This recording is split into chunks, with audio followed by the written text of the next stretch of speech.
தோல்வி நிலையென நினைத்தால் மனிதன் வாழ்வை நினைக்கலாமா?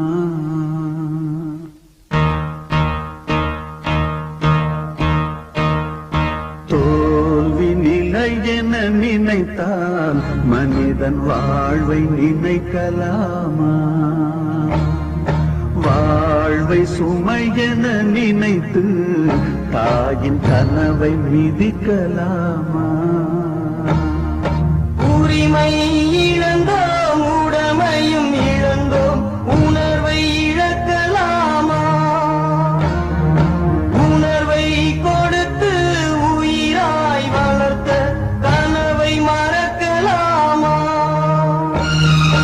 தோல்வி நிலையென நினைத்தால் மனிதன் வாழ்வை நினைக்கலாமா?